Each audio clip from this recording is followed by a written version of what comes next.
Okay, cool.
Could you give me a thumb up when I can start my presentation?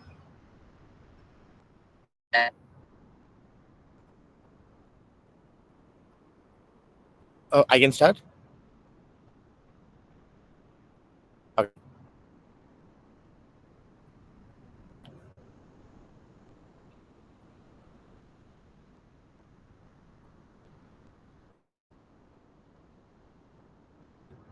Are you able to see it on full screen?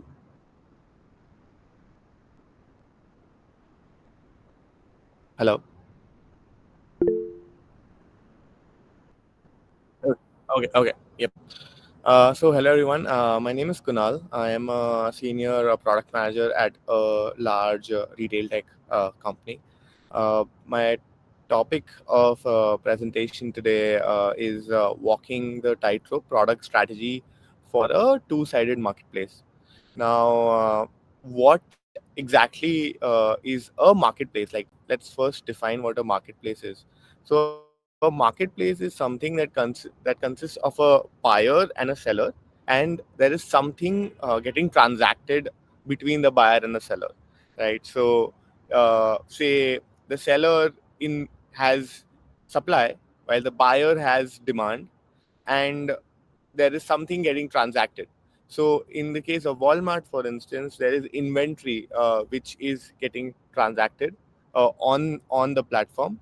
Similarly, Airbnb is another marketplace where spaces are transacted. Or Eventbrite, for instance, is an example where events get transacted. In this, so that's the definition of a marketplace. In the presentation or the workshop that I'm going to have, we'll focus on three things. Number one, how to start a two-sided marketplace where there is both interactions with the buyers and the sellers. How to gain traction for your marketplace that you're building, and lastly, how to maintain growth in your marketplace, right?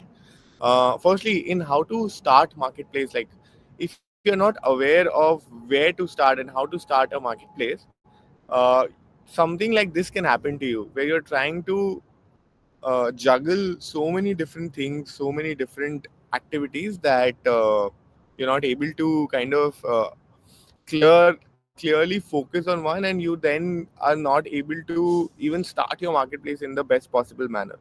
So the very first thing which I think should be done before starting a marketplace is constraining it. And what I mean by constraining it is that there are two types of constraints uh, which you can do. Number one is a geographical constraint or a categorical constraint. Now let's go into what each of them mean. So the cases or examples of geography constraint is limiting your product or your marketplace to a specific geography. There are the examples that I have here are companies that did it really, really well, right? So, for example, Rover.com started out of Seattle and wanted to only focus on allowing dog sitting or dog walking in Seattle, given that it's a tech-friendly city. Amazon is there, which is a very dog-friendly company. Rover.com found its success there and then expanded to other geographies. Similarly, I'm sure a lot of you know DoorDash started out of Palo Alto. So it was named first Palo Alto Delivery.com. It then expanded to the San Francisco Bay Area, and then it expanded to the other places in the United States. Instacart, again, for instance, focused on starting out of locations where winter or snow was heavy. So it started out of Chicago first during the winters, so that the demand of online grocery delivery would be high then, and it expanded success there and then expanded to other geographies. Lyft, again, for instance, started out of San Francisco. Zillow started out of Seattle. All these go on to show that you need to first geographically. One of the ways you can succeed is geographically constraining your marketplace. The second kind of constraints that one can do is a category constraints. So, Eventbrite, for instance, Eventbrite did a focus only on tech-specific events when it began, right? Tech people could launch events which other people could attend, buy tickets for, and things like that. So that's how it started, and then it kind of expanded into other categories. TaskRabbit again focused on only handyman tasks. So like assembly, furniture assembly, and things like that was how it started. And now you all know how many categories TaskRabbit is into. Our Amazon again, for instance, started with delivering or ordering of books, and then expanded to other categories, right? Uh, and therefore, constraining your marketplace is the very first thing that you should do in when you're starting a marketplace.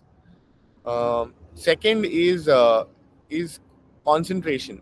So you decide on whether you want to focus on supply or on demand, and solve for that first, and then focus on the other.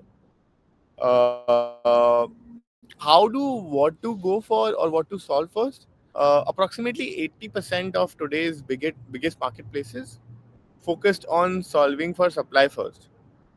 So the examples that you see here are examples of marketplaces where you were able to solve for supply.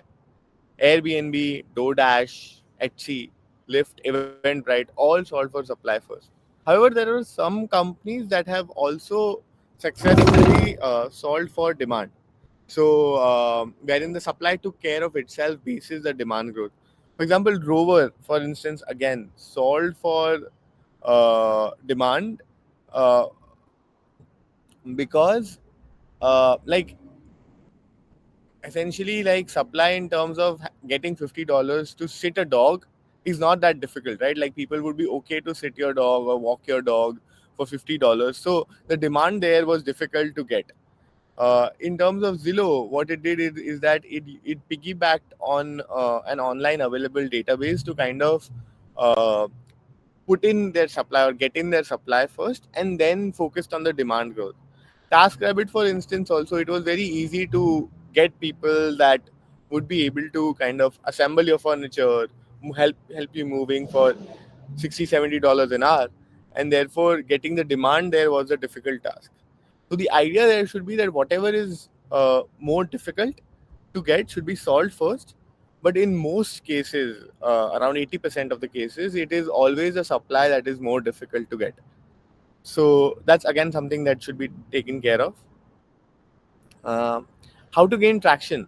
Uh, Essentially, okay, you started a marketplace, but how do you go about gaining the traction in the marketplace?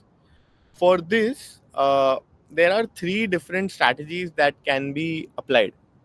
Number one is comprehensiveness, exclusivity, and then curation. We'll go into depth of what each of these mean, and you can select either of these to kind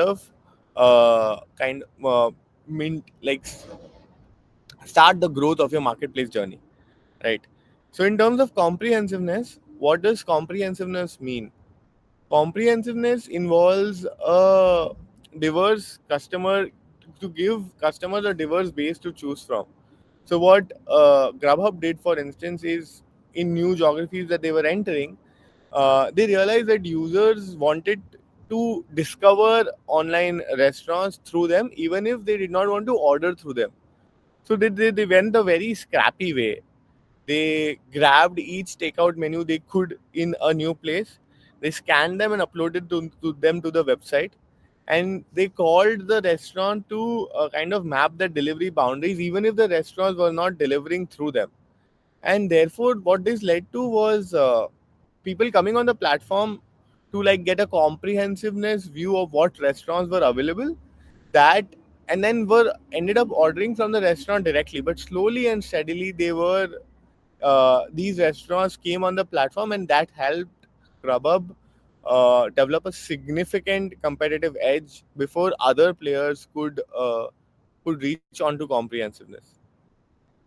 Similarly, exclusivity. Exclusivity is another strategy where Netflix realized that it could not play the comprehensiveness game that much, because there are so many TV series, so many movies. You particularly cannot have everything because there are so many licenses to get.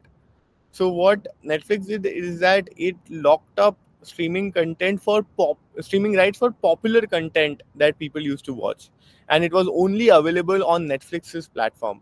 And then Netflix went on to create its own uh, shows, which kind of again was exclusive only to Netflix. So this kind of exclusivity helped Netflix to differentiate. Right. Now, the strategy that I wanted to kind of mention to you is that it is not always one against the other. There is also a way to bring the two together.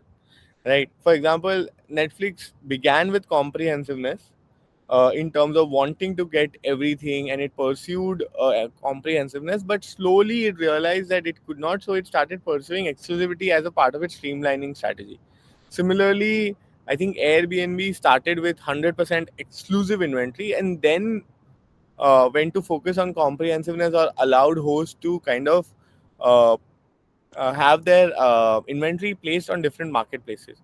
So consider this as a spectrum, exclusivity and comprehensiveness, and it's about deciding at what part of the spectrum do you want to lie, and kind of select that. So more on the exclusivity spectrum or comprehensiveness spectrum, it is not always one against the other, right? So what does exclusivity do though? Exclusivity kind of leads to multi-tenanting. What multi-tenanting it means is that you cannot possibly take the entire share of the market of say for Netflix, for instance. What it did is that people started to have multiple accounts. So you have an Amazon Prime account, you have a Netflix account, you have an HBO account. So what happens is, to satisfy the same need of viewing, it leads to multi-tenanting, where one person or the demand provider will have multiple sources that help them fulfill that, which is known as multi-tenanting. Now,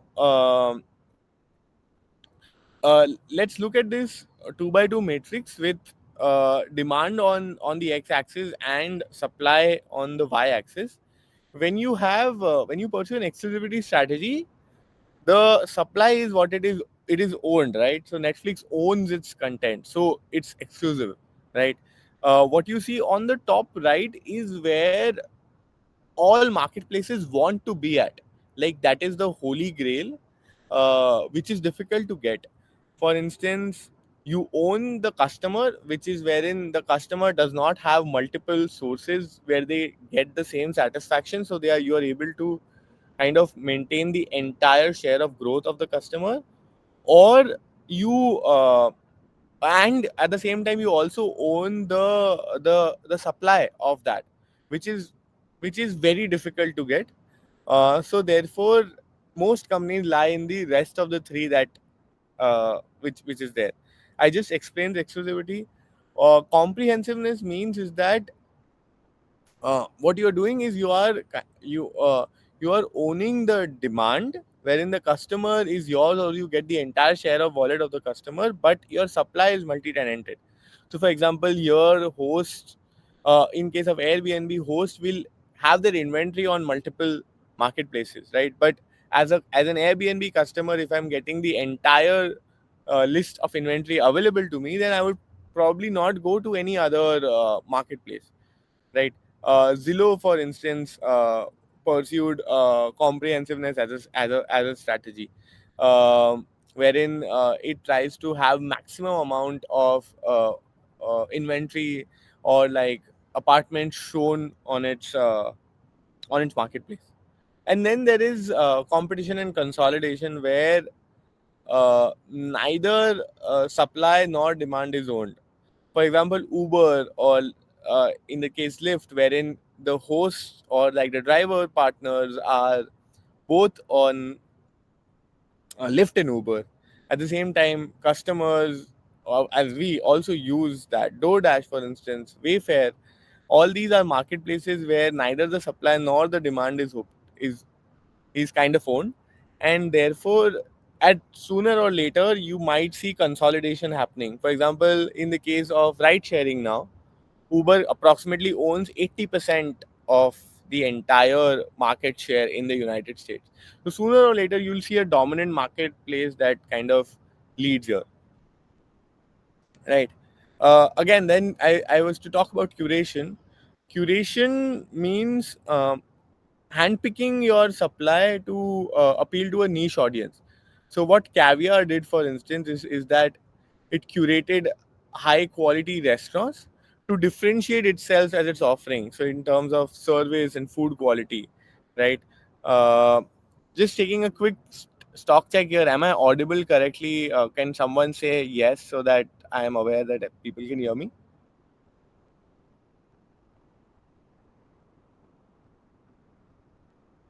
Am I audible? Okay. Okay. Thank you. So in terms of curation, as I mentioned, there are high quality restaurants um, that Caviar had to kind of differentiate itself on service and food quality, right?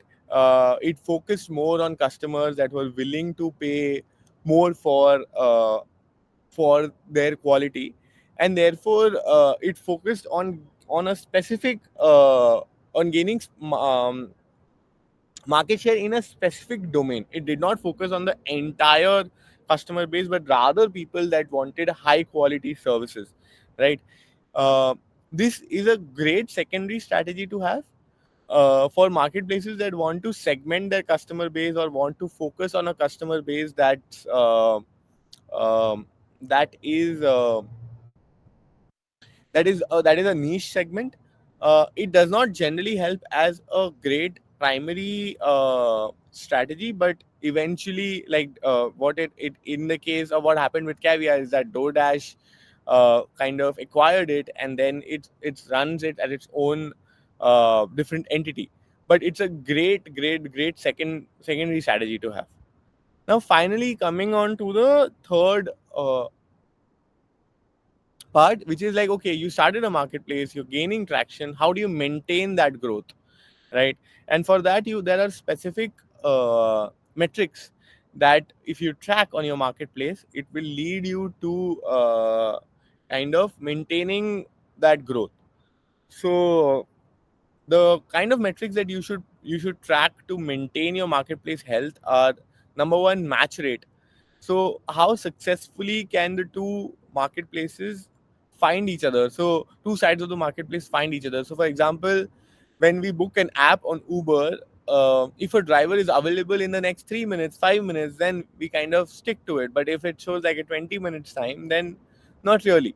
So match rate is how successfully uh, can two sides of the marketplace find each other in terms of the drivers. how many number of rides are they able to do in an hour is essentially match rate. Market depth is, again, there should be enough supply available for you to choose from. So say you should have your option to choose an Uber X and like a normal Uber and Uber for pets, things like that. So is there enough supply available to fit the user's need?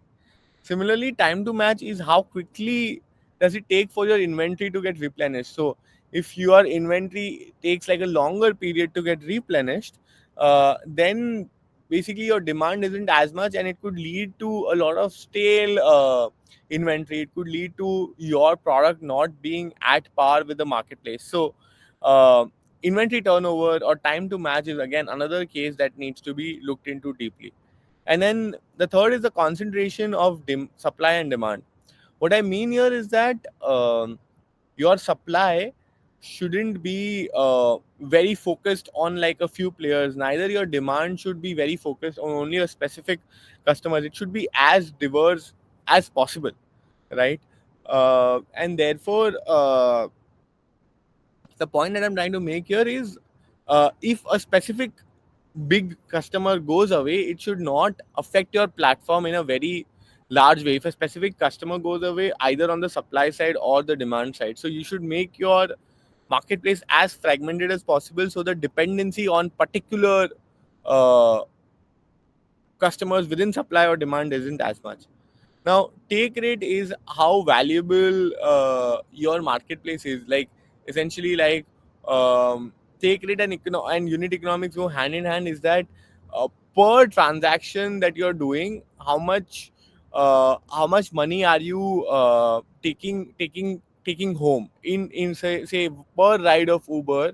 What is the money that the company itself is making?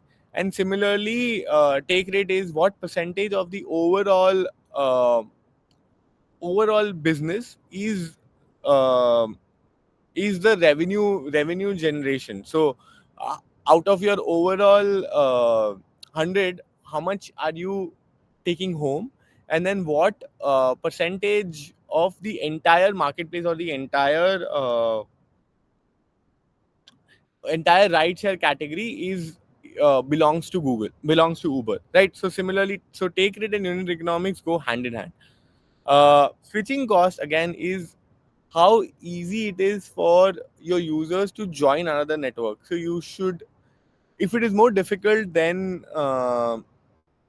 you will be able to maintain your customer base, right? So say for example, Stitch Fix, for instance, has a lot of data that you have to provide to them so that they can take care of your styling needs. And once you are there, then it's difficult to move on to any other platform because you have to enter all that data again.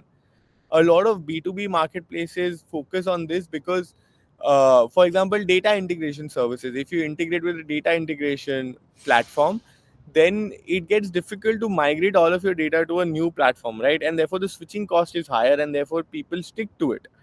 So therefore, that's again one thing that needs to kind of be seen, that your switching cost should be very high. Your user retention cohort. So it's basically like the new cohorts that you are bringing into a platform. So say for example, you were in New York and then you expanded to say like Chicago. Is your user retention improving for the new geographies that you're entering in, which it should improve uh, because now your marketplace would have reached a certain level of um, seniority to kind of be known in different geographies. So as you enter new cohorts, your retention of those cohorts should be higher. Similarly, core action retention cohort. So what I mean by core action is that not all people on the platform are transacting, right? Some also come just for discoverability. So your core action, which in the case of Airbnb would be like say booking a place to stay.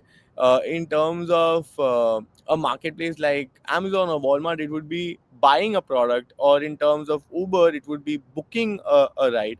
So there would be a certain core section or core like a specific part of the entire cohort that does the core action, and that core action percentage should always improve for the newer cohorts that you are joining in.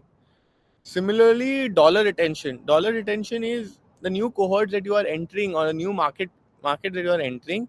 You should be able to save more uh, per dollar, or retain more on a dollar basis. So, in the customer acquisition cost that you have, or the amount that you spend on acquiring new customers, there should be higher number of customers that you are able to kind of retain on the amount that you spend to acquire customers.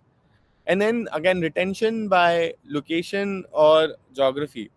What I mean by the location retention by location or geography is that if you play are present in, say, like Durham, North Carolina, and you're present in New York, your improvement in New York will not affect customers in Durham, right? And therefore, uh, you should look at retention by the specific geographies that you are in, to kind of understand that are there any geographies or locations that you are not doing well, or are participants in better older markets better retained, because when you had started, those customers were like the early adopters, and therefore they would be more loyal to your platform. So you should kind of see more things at a location or geography basis, to kind of understand of where you're able to whether you're able to retain customers in specific geographies. And similarly, power user curves. So for example, power user curves is like a bar chart that kind of provides you a timeline of that provides you a timeline of our users getting more engaged over time. So essentially, like, say, there are specific times wherein customers, or on, say, Facebook, would be more engaged during morning, or during, say, lunchtime. And there would be specific segment of the customer that spend a lot of time on the platform, right? Like, uh, some people would be sharing so much time, whereas other people just browse, come and go, right? So your power user curves, or people that spend maximum amount of time on the platform, or use your platform to the maximum level, are they getting more engaged over time, or are they spending more time on your platform, or transacting more on your platform, or um, booking more uh, stays or things like that on your platform. So you should focus on specific power user curves and their engagement on your platform. This was me. This was my time. Uh, Thank you so much for listening in. I am happy to take any questions or anything that you have regarding my presentation, or anything that you found you needed more clarity on.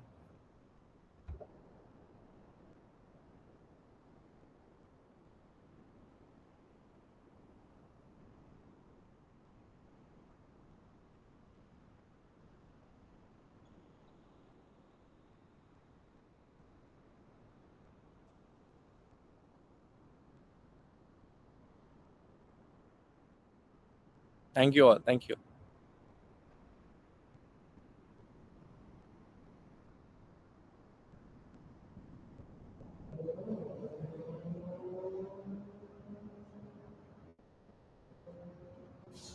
So the question is, how did I get experience in this field? So I've been working in the e-commerce marketplace domain for quite some time now. I have 6 years of work experience. I think you're in high school, so if you are interested in marketplaces, just kind of reading more about them, or in terms of how, see, like, start with very basic companies, or companies that everyone knows of, like Uber, Amazon, Airbnb, right? These are companies that you should know about how their journey started, what they did. You should kind of, as I said, like, focus on metrics, or know about how the business of marketplaces work. And there's a lot of content available online. That's a great starting point.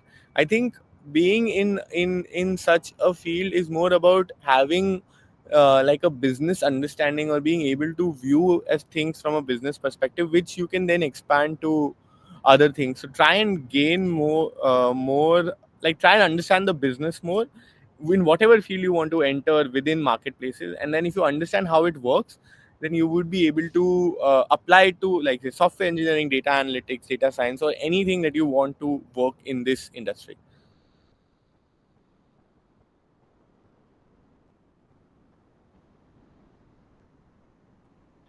Okay, so thank you so much. Yep,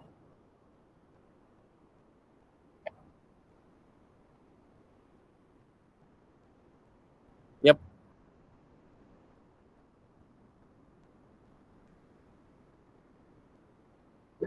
Thanks. Thank you. Yeah, and with respect to the judging, I'll get the links to judge that, right? Okay, okay. Sounds good. Okay. Thanks.